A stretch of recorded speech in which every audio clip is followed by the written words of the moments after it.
포로에서 돌아온 유대 공동체의 최우선 과제는 성전 재건이었습니다. 왜냐하면 예루살렘이 멸망할 때에 바벨론 군대에 의해서 성전이 철저하게 파괴되었기 때문입니다. 겉으로는 이 바벨론 군대가 성전을 파괴한 것이지만 실제로는 하나님의 심판이었습니다. 하나님께서 바벨론 군대를 도구로 하여서 예루살렘 성전을 파괴하셨던 것이었습니다. 그러나 하나님께서는 고레스를 통하여서 이스라엘 백성들이 유대 땅으로 돌아오게 하셨고, 또한 그곳에서 하나님의 성전을 건축하게 하셨습니다. 그러나 이 성전 건축이 결코 쉬운 일은 아니었습니다. 왜냐하면 대적들의 방해가 있었기 때문입니다. 대적들은 고레스부터 시작해서 아닥사스다 왕까지 이르러 계속해서 뇌물을 주어 관리들로 하여금 방해하였습니다. 급기야 아하수에로 왕 때에는 대적들이 조서를 올렸습니다. 유대인들이 성전을 건축하면 바사 나라의 원수가 될 것이다. 그런 거짓 모함에 조서를 올렸습니다. 그리고 왕은 그 조서대로 분노하여서 성전 건축을 중단시켰습니다. 그리고 다리오 왕이 즉위하게 되었습니다. 다리오 왕은 제2년 때 메데도 앙메다 궁성에서 문서 창고를 정리하는 중에 고레스 왕의 조서를 발견합니다. 그 조서의 내용은 유대인들을 예루살렘으로 돌아가게 하고 그곳에서 성전을 재건을 허락하는 그런 내용이었습니다. 그 조서를 보았던 다리오 왕은 조서를 내리면서 느부갓네살 왕이 가져왔던 금은 모든 성전 기구들을 예루살렘으로 다시금 보냈습니다. 그리고 예루살렘의 성전이 무너진 그 땅에 다시금 성전을 건축하도록 명령하였고, 성전 건축하는데 어떤 방해도 하지 말라라고 명령을 합니다. 그리고 모든 물자들을 적극적으로 지원하라라는 명을 내립니다. 이 일을 통하여서 이제 성전 재건이 다시 시작되었습니다. 학개와 스가랴 선지자는 일어나서 백성들을 격려하였고 성전 건축을 시작하게 되었습니다. 이 성전 건축이 시작될 때에 참으로 오랜 시간이 걸렸습니다. 성전 건축이 다리오 왕 제2년 6월 24일에 시작되어지는데 성전의 기초는 제2년 9월 24일에 기초가 놓여집니다. 그리고 성전을 완성할 때가 다리오 왕 제6년 12월 3일입니다. 성전 건축을 시작하고 무려 4년 6개월 만에 성전이 완성되어집니다. 오늘 본문의 말씀은 성전 건축 과정의 스가랴를 통해서 주신 하나님의 말씀입니다. 스가랴는 학개가 사역을 시작한 지 2개월 후에 사역을 시작하였습니다. 낙담에 있는 백성들을 바라보면서 힘을 내서 우리가 성전을 건축하자라고 스가랴가 제안을 하였고, 이 스가랴의 격려대로 백성들은 일어나서 성전을 건축합니다. 하지만 이 성전 건축이 완성되어지기 전에 스가랴는 무엇이 중요한지를 말합니다. 그것은 성전 건축보다 하나님 말씀에 순종하는 것이 중요하다는 것을 말합니다. 왜냐하면 이스라엘 백성들이 멸망한 것은 예루살렘 성전이 없었거나 예루살렘 성전이 초라했기 때문에 멸망한 것이 결코 아니었습니다. 멸망한 이유는 한 가지였습니다. 하나님 말씀에 불순종하고 우상을 숭배했기 때문입니다. 그러므로 하나님께서는 스가랴를 통하여서 성전 건축하기 전에 무엇이 중요한지, 다시 말하면 성전 건축보다 하나님 말씀에 순종하는 것이 중요하다는 것을 스가랴를 통하여 오늘 본문은 강조하고 있습니다. 오늘 본문의 말씀은 베델 사람들이 나와서 질문하는 것을 시작합니다. 1절, 2절 말씀 보시면 다리오 왕 제4년 9째 달 곧 기슬레월 4일에 여호와의 말씀이 스가랴에게 임하니라. 그때에 베델 사람이 사레셀과 레겜멜렉과 그의 부하들을 보내어 여호와께 은혜를 구하고, 베델 사람들이 여호와께 은혜를 구했던 이 날짜가 언젠가 하면 1절 말씀 보시면 다리오 왕 제4년 9째 달 기슬레월 4일이라고 말합니다. 이때는 성전의 기초를 놓은 지 약 2년이 다 되어 갈 때입니다. 이때에 찾아와서 왔는데 이때가 다리오 왕 제4년이라고 강조를 합니다. 이 다리오 왕이 사실 1장에서 등장합니다. 1장 1절과 1장 10절 말씀 보시면 우리 한글 성경에는 다리오 왕이라고 그렇게 기록되어 있습니다. 하지만 히브리 성경은 좀 다릅니다. 히브리 성경은 1장 1절과 1장 7절에는 다리오 왕이라는 말이 등장하지 않습니다. 두 번이나 등장하지 않는데 오늘 7장 1절에서만 다리오 왕이라고 그렇게 정확하게 왕이라는 호칭을 넣으면서 이때에 하나님의 말씀이 스가랴에게 임했다라고 기록합니다. 왜 그럴까요? 1장 1절과 1장 7절에서도 분명히 다리오가 등장하는데 그때는 왕이라고 말하고 있지 않습니다. 하지만 7장 1절에 이 다리오에 대해서 왕이라고 이야기하면서 하나님의 말씀이 스가랴에게 임했다는 것을 이야기합니다.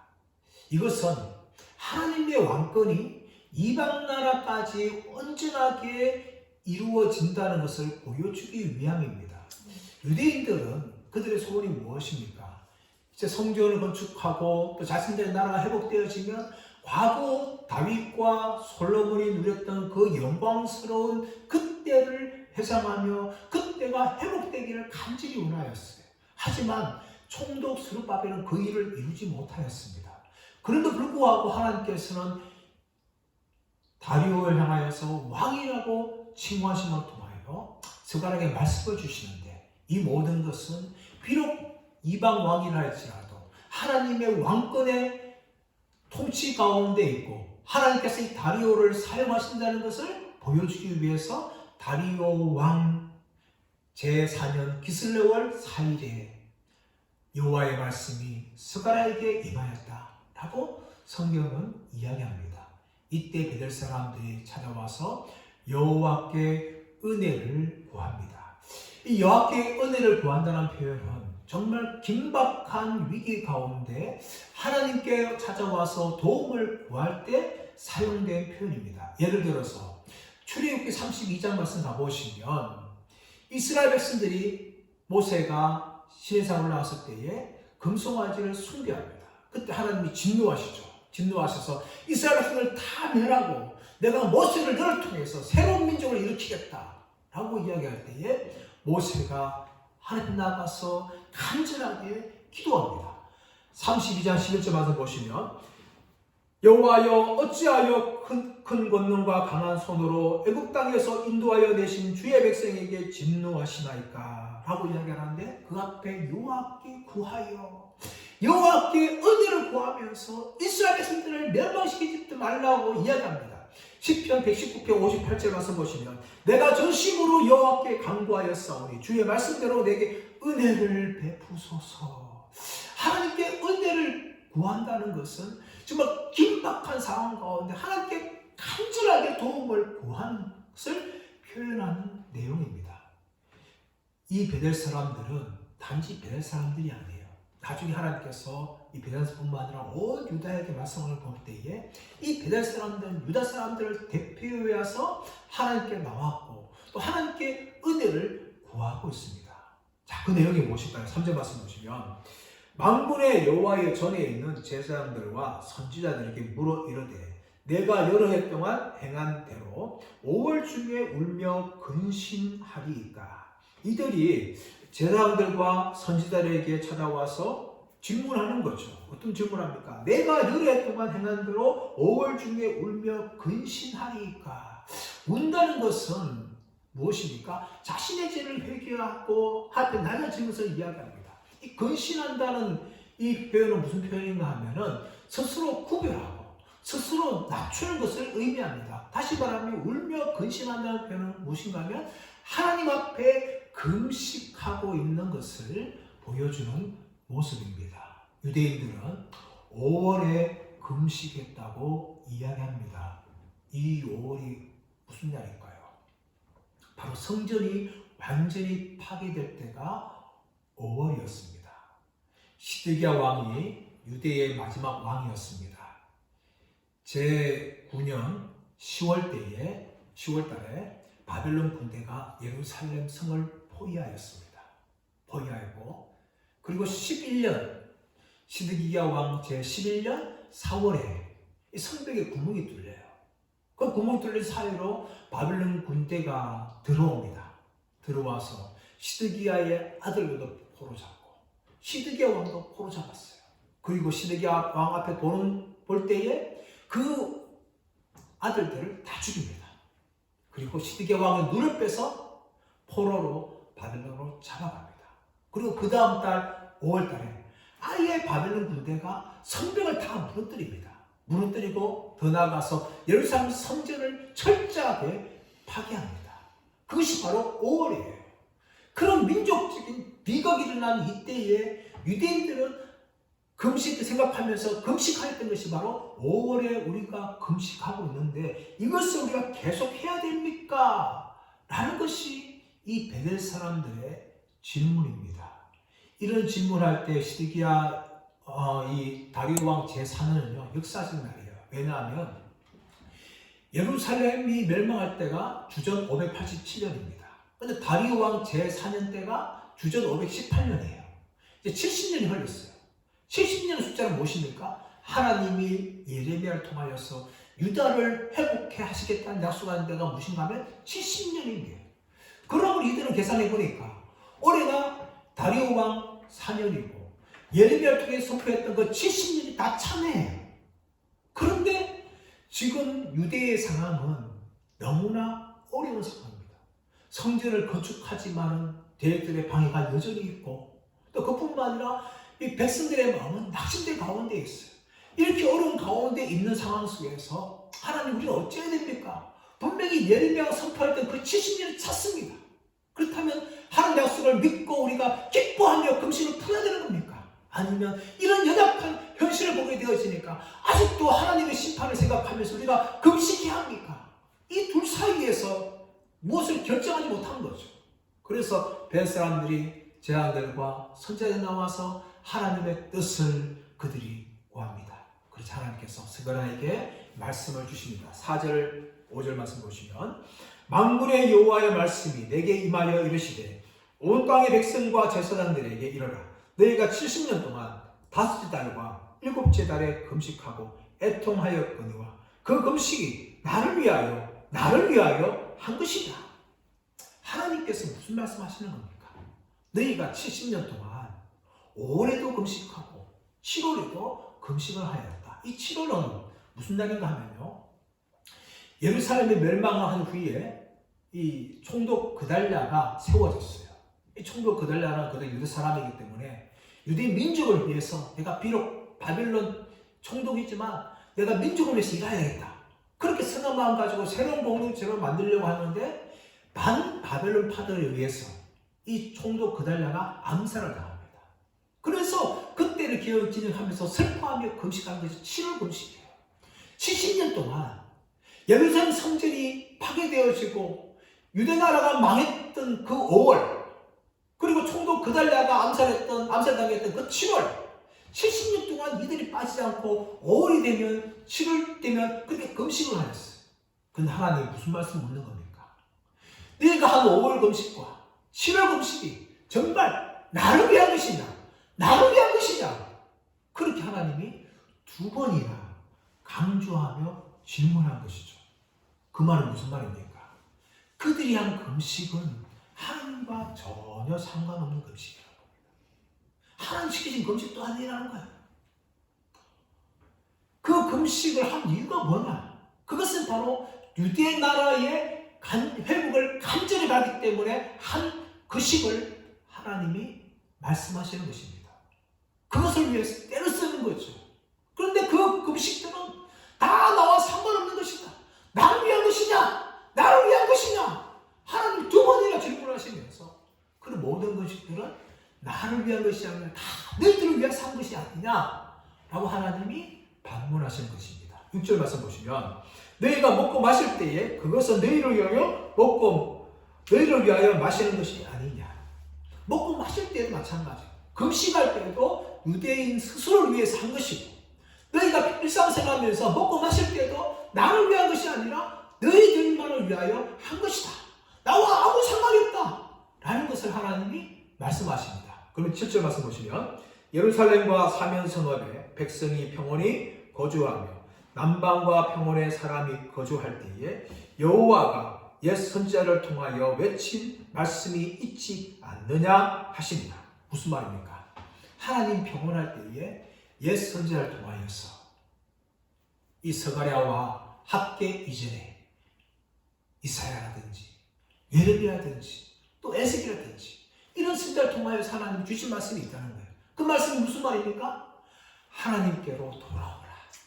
너희는 모든 불의와 악의를 버리고 하나님께로 돌아오라. 그것을 하나님이 말씀하셨어요. 그래 불구하고 조상들은 어떻습니까?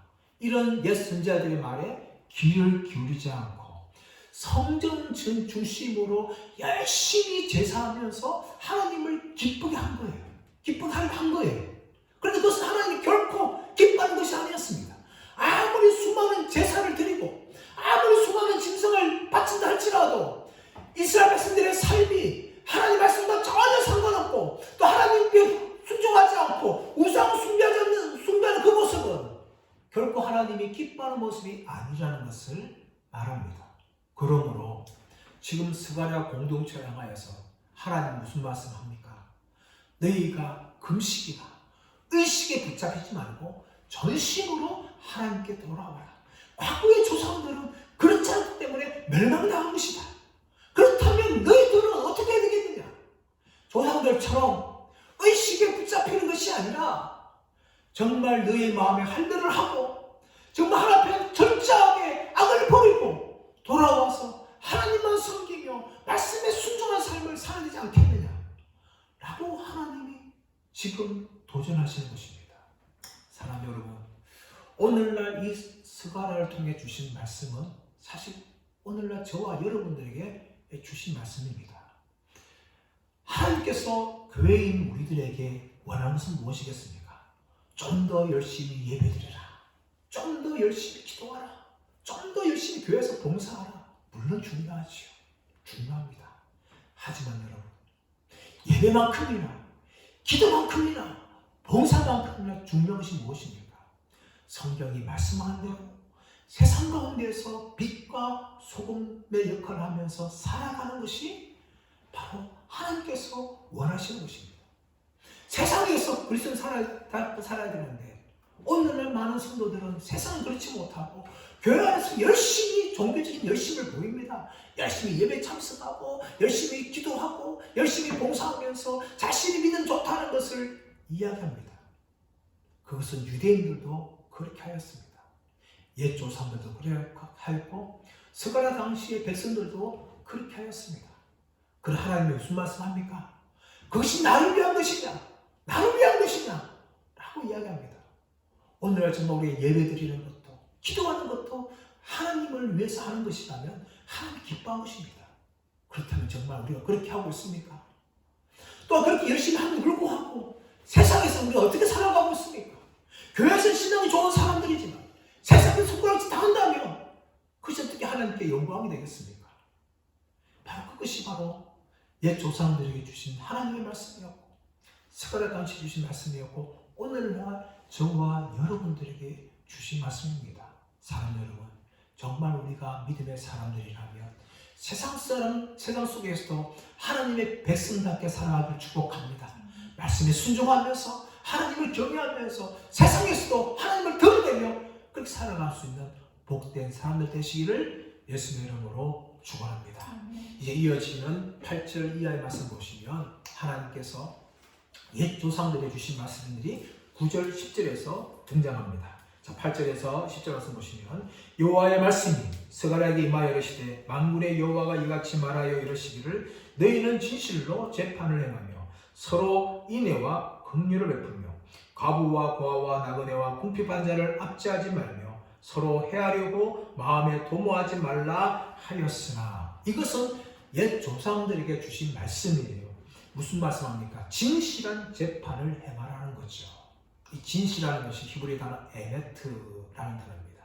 진실한 의미가 있지만 또는 확실한, 신실한 의미가 있습니다. 재판을 할 때에 진실하고 신실한 재판을 해야 합니다. 그래야 공의가 굽혀지지 않는 거죠. 그뿐만 아니라 이 재판은 신실해야 되고 공의로워야 되는데 하나님께서 무슨 말씀을 주시는가 하면 부자라고 얼굴을 봐주서는 안 되고 가난한 자라고 해서 사정을 봐주서는 안 된다. 재판할 때에 진실하고 공의롭게 해야 한다 라는 것을 하나님이 구약 토라에서 말하고 있지만 이스라엘 같은 사회는 결코 그렇지 못하였습니다. 부자라고 권력 있는 사람이라고 얼굴을 너무 많이 봐주었던 것이죠. 그것이 바로 유대 사회였습니다. 더 나아가서는 서로 인애와 긍휼을 베풀고 라고 이야기합니다. 인애가 뭡니까? 언약적인 사랑이에요. 하나님께서 이스라엘 백성들 베풀어 주신 사랑이 바로 헤세드 인애였습니다. 긍휼이 무엇입니까? 긍휼이라는 이 단어는 복수로 되어 있어요. 라하민이라는 단어인데 단수가 뭔가 하면 레헴입니다. 이 레헴이라는 단어는 여성의 자궁을 이야기해요. 엄마가 그 태아를 자기 배에 품고 있듯이 하나님께서 이스라엘 백성들을 향하여 긍휼을 베풀었어요. 그렇다면 유대 사회는 어떤 사회가 됩니까? 서로를 향하여서 인애를 베풀고 긍휼을 베풀어야 돼요. 하나님께서 그렇게 베풀어 주시기 때문에 유대 백성들이 그렇게 살아야 됩니다. 그런데 그렇지 못했다는 것이죠. 오늘날 저와 여러분 마찬가지입니다. 왜 우리가 서로 사랑해야 됩니까? 왜 우리가 긍휼이 영해야 합니까? 그 일은 무엇인가 하면 바로 저와 여러분이 먼저 하나님의 인애와 하나님의 긍휼을 얻었기 때문입니다. 그래서 우리가 서로 사랑하고 서로 긍휼히 여겨야 된다는 것입니다. 유대 백성들이 그 인애와 긍휼을 받았는데 그렇게 살지 못하였어요. 10절 말씀 보시면 과부와 고아와 나그네와 궁핍한 자를 압제하지 말며 과부와 고아와 나그네와 궁핍한 자를 압제하지 말며. 왜 그렇습니까? 이들은 사회에서 가장 연약한 자들입니다. 과부는 자신을 사랑해주고 보호해주는 남편이 없는 거예요. 고아는 뭡니까? 자신을 돌보아주고 바람막이 되는 부모가 없는 겁니다. 나그네는 어떻습니까? 정처 없이 떠나가는, 먹을 수 있는 것이 없는 거예요. 궁핍한 자는 뭡니까? 먹을 것이 없어요. 배가 고픈 자들이에요. 그런데 유대 사회는요, 이렇게 보호를 받아야 될 이 대상자들, 과부와 고아와 또 궁핍한 자와 나그네를 향해서 뭡니까? 압제했다는 거예요. 압제했다는 거. 그들을 협박하고 위협했다는 거예요. 탈취했다는 겁니다. 경제적 수탈했다는 거예요. 그것이 유대 사회였습니다. 더 나아가서 뭡니까? 서로 헤아려고 마음에 도모하지 말라. 그렇지 않다는 것이죠. 서로 헤아려고 마음의 악한 계획들을 너무나 많이 시도했던 것이 바로 유대 사회였습니다. 대표적인 뭡니까? 바로 아합과 이세벨이 나봇을 쳐 죽이고 포도원을 빼앗은 것입니다. 나봇은 자신의 군 곁에, 아합은 자신의 군 곁에 있던 나봇의 포도원이 탐났어요. 그러나 그 포도원은 조상 때부터 내려온 기업이었습니다. 나봇이 아합에게 팔기를 거절합니다. 그때부터 아합은 시금시금 아파하는 거죠. 밥을 못 먹습니다. 그 모습을 보고 이세벨이 사정을 덮고 거짓 증인들을 동원해서 이 나봇을 향하여서 하나님과 왕을 저주하였다. 그렇게 모함해버립니다. 그래서 돌로 쳐 죽이고 고도원을 빼앗아 버리는 거죠. 이것이 바로 악한 일을 행하려고 서로 도모하는 유대 사회의 그런 모습이었습니다. 이런 모습은 하나님이 기뻐하지 아는 것이었어요. 그러므로 하나님께서 그렇게 살지 말라고 하나님이 끊임없이 경고하였습니다. 옛 선자를 통하여서 너희들은 이렇게 살아야 된다. 공정한 재판을 행해야 된다. 또 인여와 긍휼을 베풀어야 된다. 과부와 고아와 나그네와 가난한 자를 억압하지 말아야 된다. 서로 헤아리고 악한 일을 도모하지 말아야 된다. 이렇게 끊임없이 말하였지만 옛 조상들은 이 선지자들의 말을 듣지 않았습니다. 그들이 어떻게 반응합니까? 12절 말씀 보시면 11절 그들이 듣기를 싫어하여 등을 돌리며 듣지 아니하려고 길을 막으며 라고 이야기합니다. 그들이 듣기 싫어했다는 거예요. 그들의 듣기를 막아버렸다는 겁니다.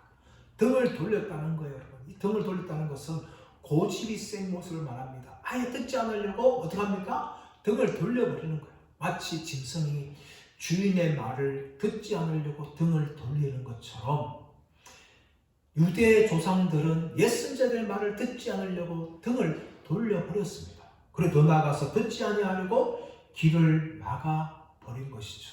길을 막아버렸다는 것은 길을 뻣뻣하게 해버렸다는 것입니다.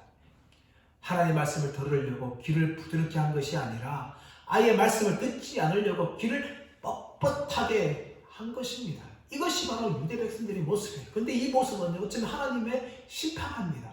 하나님이 심판을 하려고 하나님께서 이렇게 유대 백성들의 길을 막으신 거예요. 마치 바로가 마음을 강팍해 하니까 하나님이 바로의 마음을 강팍해서 심판하신 것처럼 유대인들을 심판하기 위해서 이 유대인들이 스스로 길을 막아버렸어요. 그래서 하나님께서 오히려 그들의 길을 더 막아버리는 거죠. 더 뻣뻣해버리는 겁니다. 그 이유가 무엇입니까? 하나님이 심판하시려고 그렇게 하시는 겁니다. 이렇게 심판받는 사람들은요 길을 뻣뻣하게 합니다. 말씀을 듣지 않아요. 그래서 심판당하는 것이죠. 12절 말씀 보시면 그 마음을 금강석 같게 하여 라고 이야기합니다. 이 금강석, 샤르라는 단어인데 이 단어는 딱딱함, 단단함을 이야기합니다. 예레미야 17장 1절 말씀 보시면 유대인들의 죄가 마치 금강석 같다라고 이야기합니다. 지워지지 않는다는 것이죠. 그만큼 단단한 것이 바로 이 금강석인데 유대 백성들의 마음이 금강석 같이 딱딱하게 굳어버리는 거죠. 하나님 어디가 들어갈 틈이 없는 겁니다. 그래서 이들이 심판을 받게 되어지는데 무엇에 대해서 딱딱해집니까? 12절 말씀 보시면 율법과 만군의 여호와가 그의 영으로 옛 선지자를 통하여 전한 말을 듣지 아니하므로 라고 이야기합니다. 율법이 뭡니까? 모세를 통해 주신 토라입니다. 토라. 하나님의 가르침, 창세기, 출애굽기, 레위기, 민수기, 신명기 이것을 토라라고 이야기하는데 이 하나님의 가르침을 유대인들은 듣지 않았다는 거예요. 그뿐만 아니라 이 율법과 똑같은 권위를 가진 옛 선지자를 통해 주신 하나님의 말씀도 그들은 거부했다는 겁니다. 그래서 어떻게 됩니까? 12절 하반절 말씀 보시면 큰 진노가 만군의 여호와께로부터 나왔다라고 이야기합니다. 말씀을 들어야 귀를 기울여야 그들이 자신들의 잘못을 깨닫고 하나님께 돌아와서 회개할 것인데 이들이 말씀을 듣지 않으니까 금강석 좀 딱딱하게 버리니까 말씀 앞에 반응할 수 있는 기회가 없으신 거예요. 그 결과는 뭡니까? 하나님의 큰 진노가 나와서 그들을 심판한다는 거죠. 그래서 예루살렘 성이 파괴되고 성전이 불타서 다 사라지고 포로로 잡혀가는 이 끔찍한 일들이 일어나지 말아야 될 이 가나안 땅에서 일어난 것입니다. 13절 14절 말씀 보시면 왜 이들이 정말 하나님의 심판을 받게 됐나 구체적인 말하고 있는데 자 13절 말씀 보시면 내가 불러도 그들이 듣지 아니한 것처럼 그들이 불러도 내가 듣지 아니하리라 만군의 여호와가 말하느니라. 하나님 부르셨어요. 이스라엘 백성아 내 백성아 돌아와라 돌아와라. 하나님 부르셨지만 그들이 이제 반응하지 않으니까 그들이 부를 때에 하나님이 듣지 않겠다. 그렇게 하나님이 말씀합니다. 얼마나 하나님이 분노하셨어요. 그 백성이 부르짖을 때에도 하나님 듣지 않겠다라고 그렇게 말씀하실 거예요. 14절 말씀 보시면 내가 그들을 바람으로 불어 알지 못하던 여러 나라에 흩었느니라 라고 이야기합니다. 바람을 불었다, 흩었다. 그래서 하나님의 심판을 말합니다. 시편 1편 4절 말씀 보시면 악인은 그렇지 아니하며 바람에 나는 겨와 같도다 라고 말합니다. 하나님이 바람을 불어서 악인들을 날려버리듯이 오늘 이 말씀에 순종하지 않는 유다 백성들을 바람을 불어서 그렇게 날려버리시는 것이죠. 어디로 날려버리십니까? 14절 말씀 보시면 알지 못하던 여러 나라로 흩었다라고 이야기합니다. 알지 못하던 여러 나라. 이것은 언약과 전혀 상관없는 땅으로 하나님께서 포로를 보낸다는 거죠. 아수르 땅이나 바벨론 땅이나 이 페르시아 땅들은 뭡니까? 애굽 땅들은 다 하나님의 언약과 관계없는 땅이에요. 그래서 하나님께서 알지 못하는 여러 나라로 흩어버리시겠다 라고 이야기하시죠. 세 번째 뭡니까? 그 후에 이 땅이 황폐하여 오고 가는 사람이 없었나니 이는 그들이 아름다운 땅을 황폐하게 하였음이니라. 여러분, 이 가나안 땅을 향하여 사는 어떻게 표현하십니까? 아름다운 땅이라고 이야기합니다. 아름다운 땅. 신명기 말씀 봐보시면 가나안 땅을 아름다운 땅이라고 부르십니다. 사실 이 가나안 땅은요, 문자 그대로 보면 아름다운 땅과 사실 전혀 상관없는 땅이에요. 다른 나라에 비해서 그렇게 큰 땅도 아닙니다. 우리나라 강원도 많은 땅이에요. 그뿐만 아니라 아주 풍요로운 땅도 아니에요. 북쪽은 좀 풍요로죠. 비가 많이 와서 농사를 지을 수도 있어요. 과일도 풍성합니다. 그러나 이 가나안 땅 중부시장에서 남쪽으로는요, 비가 오잖아요. 농사를 지을 수 없는 땅이에요. 척박한 땅입니다. 광야에 유대 광야가 얼마나 넓습니까? 그 땅은 사실은 아름다운 땅이 아니에요. 그런데 하나님께서 이 가나안 땅을 향해서 아름다운 땅이라고 얘기하시죠. 그 이유가 무엇인가 하면 하나님께서 아브라함에게 주시기를 약속한 땅이기 때문에, 약속의 땅이기 때문에 아름다운 땅입니다. 또한 그곳 하나님이 인자하기 때문에 아름다운 땅이에요. 그런데 이 아름다운 땅에서 유대인들이 한 일이 무엇입니까? 하나님 말씀에 불순종하고 우상을 숭배한 것이에요. 하나님의 인재가 있는 그 땅에서 하나님을 섬겨야 되는데 불구하고 하나님을 섬기지 않고 우상을 숭배하고, 또 그 땅에서 하나님 말씀에 순종하며 살아가야 되는데 말씀에 순종하지 않고 온갖 악을 채식 저지르는 겁니다. 그러므로 이 아름다운 땅이 아수르에게 짓밟히고 바벨론에게 짓밟혀서 황폐한 땅으로 변하고 말았습니다. 이것이 바로 하나님이 유대인들에게 하신 심판입니다. 너무나 두려운 말씀입니다. 오늘 말씀을 정리하기로 원합니다. 오늘 말씀은 성전 건축보다 더 중요한 것이 무엇인지를 말합니다.